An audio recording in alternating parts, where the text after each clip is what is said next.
Taste Daily. Taste the Daily. தமிழக அரசால் தடை செய்யப்பட்ட குட்கா பான் மசாலா போன்ற பொருட்கள் பள்ளி மாணவர்களிடையே பயன்படுத்துறாங்க. அதான் எங்க இருக்குன்னு சொன்னீங்கன்னா நடவடிக்கை எடுப்போங்க. மிகப்பெரிய அளவில் அதாவது அதை கட்டுப்படுத்தி கொண்டிருக்கிறோம். அதுவும் குறிப்பா மாண்புமிகு தமிழ்நாட்டின் முதலமைச்சர்கள் இதுவரை வரலாற்றில் எப்போதுமே இல்லாத அளவுக்கு கடந்த 4 ஆண்டுகளாக மாணவர்களிடையே விழிப்புணர்வு ஏற்படுத்துகிற அந்த உறுதிமொழி எடுக்கும் நிகழ்ச்சிகள் என்பது தொடர்ந்து உலக சாதனை படைக்கப்பட்டுக் கொண்டிருக்கிறது. ஒவ்வொரு ஆண்டும் 50-60 லட்சம் மாணவர்கள் உறுதிமொழி எடுக்கிற நிலை.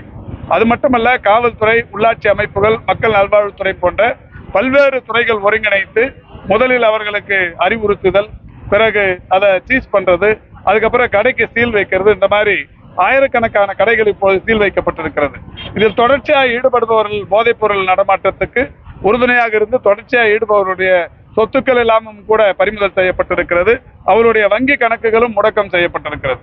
இப்படி பல்வேறு வகையான நடவடிக்கைகள் அரசின் சார்பில் செய்யப்பட்டு வருகிறது. எல்லாவற்றிற்கும் மேலாக மாண்புமிகு தமிழ்நாட்டின் முதலமைச்சர்கள் இன்றைக்கு ஒரு மகத்தான காரியத்தை இந்த போதை தடுப்பு விஷயத்திற்காக செய்திருக்கிறார்கள்.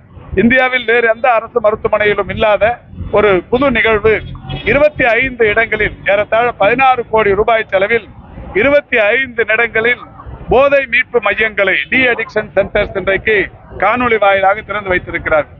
காணொலி வாயிலாக திறந்து வைக்கப்பட்டிருக்கிற அந்த டி அடிக்ஷன் சென்டர்ஸ் நிச்சயம் அந்த மது பிரியர்களை, மதுவுக்கு அடிமையானவர்களை திருத்தும் வகையிலான நடவடிக்கைகளை, மருத்துவர்களின் ஆலோசனைகள், செவிலியர்களின் கவனிப்பு, அதேபோல் அவர்களுக்கு புத்தகம் படித்தல் போன்ற பயிற்சிகள், யோகா, மூச்சு பயிற்சி போன்ற நடவடிக்கைகள், அவர்களுக்கு அந்த மாலை நேரங்களில் அவர்களுக்கு தேவையான அவர்களுக்கு விரும்புகிற நடவடிக்கைகளில் அவர்களை ஈடுபடுத்துதல், அந்த மது பழக்கத்திலிருந்து அவர்களை திசை திருப்புவதற்கு ஏதுவான நடவடிக்கைகளை மருத்துவமனைகளில் செய்வதற்குரிய நடவடிக்கையை இன்றைக்கு மாண்புமிகு முதல்வர் தொடங்கி வைத்தார்கள்.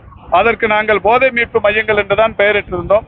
ஆனால் மாண்புமிகு தமிழ்நாட்டின் முதலமைச்சர்கள் மாணவர்களுக்கு இது ஒரு மிகப்பெரிய அளவிலான விடியல் என்பதால் இதற்கு கலங்கரை என்று அவரே பெயரிட்டு அவர் கைப்படவே நேற்றைக்கு இதற்கான தலைப்பையும் எழுதி தந்தார்கள். அந்த வகையில் மாண்புமிகு தமிழ்நாட்டின் முதலமைச்சர்களால் கலங்கரை என்கின்ற தலைப்போடு போதை மீட்பு மையங்கள் 25 தமிழ்நாட்டில் தொடங்கப்பட்டிருக்கிறது. நிச்சயம் இது இந்தியாவுக்கு வழிகாட்டும் அமைப்பாக இருக்கும்.